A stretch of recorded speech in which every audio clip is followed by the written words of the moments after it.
Hello friends, welcome back to GM Philosophy in the Morning. I'm the GM Philosopher, and today we're talking about using player backstories to power your D&D campaign or your TTRPG campaign. Listen, buried in every player's backstory is a spark. Maybe it's pain, maybe it's pride, but if you feed that spark, it becomes a flame, and that flame can power your entire campaign. And multiply this by 5 or 6 or however many players you have, and friend, you're going to have an incredible palette to draw from to create an adventure that will be truly memorable. Now let's get into my first point here. I've got 5 points to share. The 5th one is my favorite one, so make sure to stick around. But I've got to cover these first 4 first because they build up to that one. Now, point number 1 is read between the lines, not just the paragraphs, okay? Most backstories aren't literature. They're actually signals. That's how we want to think of them. A missing parent, a shattered oath, a lost kingdom. These aren't just factoids of the world. They're invitations to delve into unique stories, okay? Read emotionally, not just logically. Ask, what are they really trying to feel with these stories? There's a reason there's a missing parent and a shattered oath. It's because these are precursors to evocative emotions. And if we can tap into that as we delve into those adventures and bring that vibe into it, it's going to make your players feel it. They're gonna see that you care enough, and that's gonna draw them more into the story, okay? This is how you use backstories to power your campaign. Now let's move to point number 2. Echo their past in the present, okay? A backstory isn't just a background. It's foundational material for who the character is today. Let echoes of it ripple into the now, especially in kind of smaller scope campaigns, because that can make it really a lot easier, right? So if you're in the same village where this person grew up in, that makes it a lot easier, but you can also incorporate it on a larger scale. You just have to be a little bit crafty to make it believable. It could be a familiar sigil the character finds. It could be a phrase spoken by an enemy that, hits their memory. I heard that when I was a kid, and it had to do with this situation in my backstory. A smell that pulls them back. Maybe the smell of the candles reminds them of when their great aunt used to burn candles and predict the future, right? These callbacks awaken memory, fantasy memory, and memory brings meaning. And if it's related to the backstory, you can be almost assured that character is going to care about it, okay? History isn't static.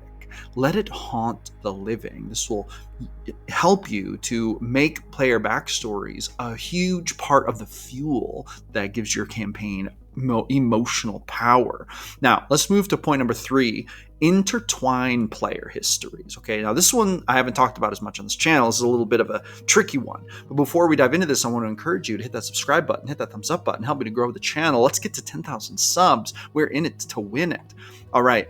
Legends don't live in isolation, okay? Link their pasts, especially if you can find common sense ways to do it. You don't want to force this one, but sometimes threads will emerge that will allow you to link the past. Maybe their grandfather also knew this player's great uncle because they fought in the same war together. It turns out an unlikely coincidence. They were brothers in a cult that, kind of played a role in the modern political drama, right?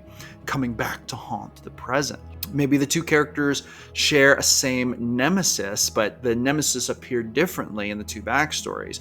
Maybe one's tragedy caused another's to rise. Maybe the family who was powerful and noble won the war against the player whose backstory was shattered because their clan was destroyed, right? Even if they don't know it yet, if you can connect these threads and then reveal it ultimately, this is a huge payout, will make it feel very real for the player characters, and it will be something they will care greatly about, and they will probably delve into wholeheartedly with roleplay. When it clicks, it'll feel like fate. You want to tangle the threads, watch what forms, watch what emotions come out of it. This can bring a lot of power to your campaign. Now we're going to go to point number 4. Let their demons become the world's problems. This is one of my favorite ones. Take a personal wound and scale it up. The corrupt order that exiled them now threatens the kingdom, right? When they were a kid, this was more about someone kicking them out of their home, but now this corrupt order is threatening a whole part of the country, so it's gotten bigger, right? The tyrant they fled now conquers city by city, has become a powerful warlord. See, the problem from their past has become the demon in the present. It's coming back to haunt them. Their personal fight becomes everyone's problem, and they become the key. This is what happens when you bring big monsters into it. Like, what if it's an ancient dragon? This isn't just their problem. This is going to be a problem for 100 square miles, right? Because dragons are no joke.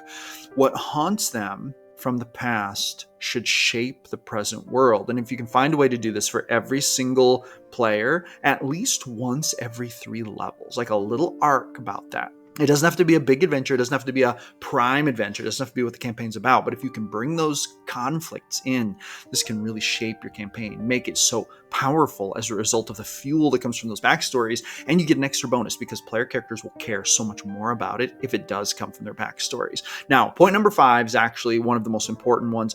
Let the end of their story change the end of yours is the next point. But before I give you my 2 cents on this, I just want to let you know I offer a free ebook. It's called 10-Minute GM Mastery Toolkit. Basically, top 10 GM tips that I've learned from over 2 decades of running games, compacted into a 10-minute read. Level up your next session massively with one quick 10-minute read. You're going to love this, and it's free. I give this away to help further the mission of this channel, which is to empower game masters to run better games. So grab that, give it a read. Who knows? It may give you an idea or 2 that will level up your next session big time. All right, now let's get to point number 5 here. Let the end of their story change the end of yours. Friend, this is so important, and I think that's a lot of GMs have trouble with this. I used to have a lot of trouble with this, but when I made this shift, it completely transformed the way my players experienced my games. My games became so much more exciting to the players. The best campaigns don't just contain backstories, okay? They complete them, okay? And if you think of it this way, the backstory is the beginning of an emotional adventure arc for the characters. But if you can engineer the end of your story to not only be completely affected by what the players do, even to the point where it breaks all previous notions of what you thought was going to happen, but then it continues and finishes the emotional arcs they started in their backstories, that is going to be the greatest finale your players have ever experienced. Let a choice they make at one point in the campaign come full circle at the conclusion, right?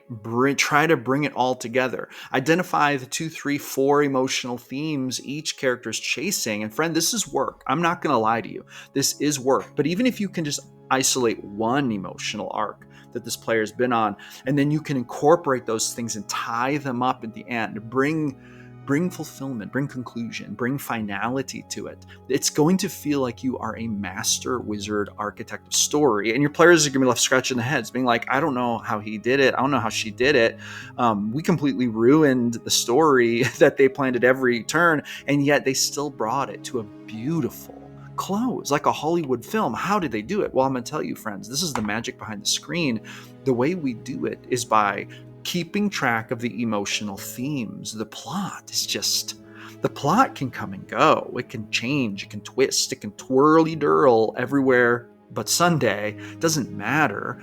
We want to track the emotional theme, and we want to keep it consistent. That is a story frequency that so few GMs ever actually learn to fully tap into. And when you can learn to tap into that, friend, everything is going to feel magic and cohesive because you're not actually caring all about the plot points. You're caring about the emotional arc. And that is the frequency we want to ride as we move through the story. That's something we can control. And because it's not detail oriented, the details are interswitchable, then there's no danger of railroading when you're doing it correctly. End the campaign by finishing the story the players started in their backstories, and you will be the king of the mountain when it comes to TTRPGs, okay?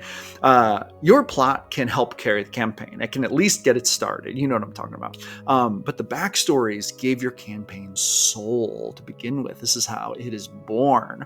And remember, the player characters are the stars of the movie, so use those backstories, weave them in, honor them, and you won't just run a game. You will help these players to collaborate together to create a piece of emotional art that will stick with them forever.